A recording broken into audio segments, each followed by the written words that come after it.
বিসমিল্লাহির রহমানির রহিম। 1971 সালে ভাষা আন্দোলনের জন্য বিশ্বের এমন কোনো দেশ নেই যে মুখের ভাষার জন্য 30 লক্ষ তরতাজা প্রাণ দিতে। একমাত্র বাংলাদেশেই সর্বস্তরের সকল জনগণ মায়ের ভাষার জন্য 30 লক্ষ প্রাণ দিয়েছেন।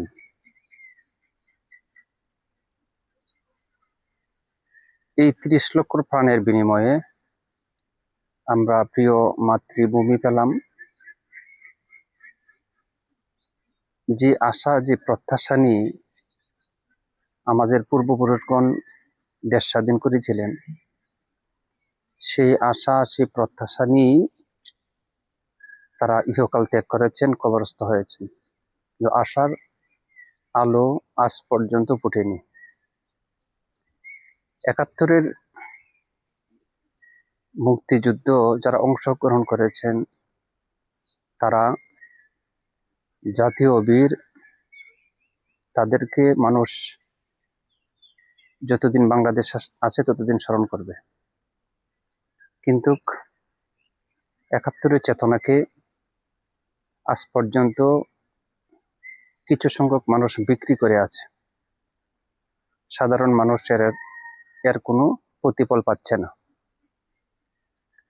গত ব্রিটিশ সরকারের আমলে নানান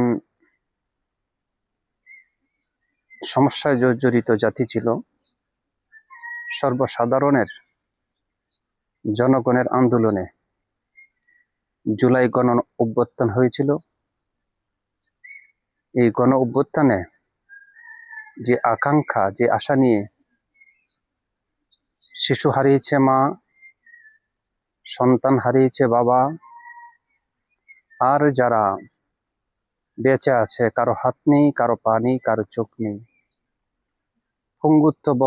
পঙ্গুত্ব জীবন ধারণ করি তারা বিছনার মাধ্যমে চটপট করছে।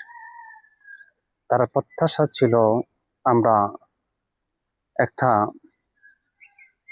আশা নিয়ে এই গণ অভ্যুত্থান ঘটিয়েছি। আশাই রয়ে গেল, তার বাস্তবায়ন কোনো কিছুই হলো না। গত 5ই আগস্ট জাতীয় জুলাই গণ অভ্যুত্থানের ডকুমেন্টারি এবং 5ই আগস্ট উদ্বোধন হয়েছে। এই 5ই আগস্টের যারা শহীদ হয়েছেন তাদের মধ্যে উল্লেখযোগ্য আবু সাইদ। এই আবু সাইদের নাম ডকুমেন্টারির মধ্যে নেই। জাতি মর্মাহত, জাতি হতাশাগ্রস্ত।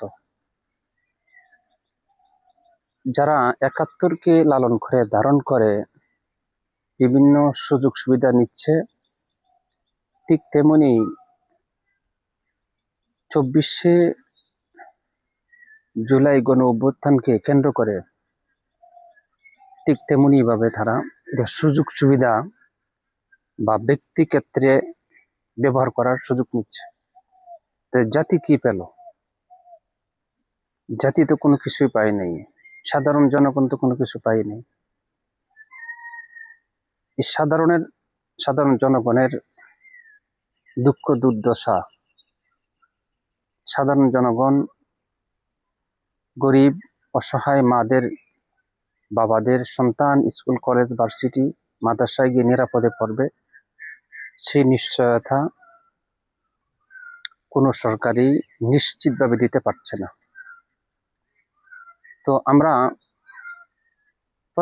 প্রায় প্রতিটা প্রতিষ্ঠানই অস্ত্রের যন্ত্রণা দেখতে পাচ্ছি, অতীতেও বর্তমানেও। আর সর্বসাধারণ দৈনিক যে কেনাকাটা আছে, বিদ্যুৎ সহ কোনো কিছুর মধ্যে তার স্বস্তি পাচ্ছে না।